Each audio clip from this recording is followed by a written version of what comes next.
who came to me and said, I want to be a professional speaker. Can you give me some information? And she said, most of the time when people come to me and say they want to be a professional speaker, the first question I ask them is, why do you want to be a speaker? And she said, everybody gives the same answer. They all say, I have a story. I have a story that I want to share. And it's an interesting thing because as I've become more experienced as a speaker, people tell me the same thing. The issue is every human on the planet has a story. All right, there are how many people in the world? 8 billion. So that's 8 billion different stories. And also, interestingly enough, all of us have gone through things. All of us literally do have a story. So anyone who says I have a story, they're not lying. Everyone on this call right now has a story. 18 participants, there are at least 18 stories on this call. And each one of us has probably 100 stories. So there's close to 2,000 stories on this Zoom right now.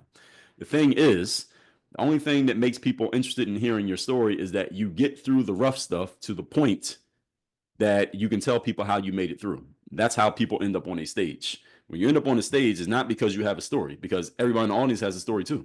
What puts you on the stage is that you went through the same stuff that the people in the audience went through, or at least something similar, and you made it through to the point that you created success. Now people are interested in your story. Okay, you went through the same thing I went through. I'm still going through it. How do I get through it? You, the person on the stage, gives them, you represent hope and inspiration for how to make it through the stuff that they've gone through, make it through the story. So everybody goes through the story.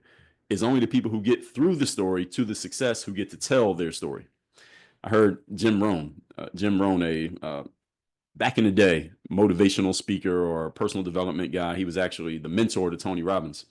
And he said, failures, nobody wants to pay them to speak. So they speak, so they don't get to tell their stories. But people who succeed, everybody wants to hear their story. Again, the only difference is that you kept going when everything else seemed like it wasn't going to go. You wasn't going to work. You reject the story that's handed to you by life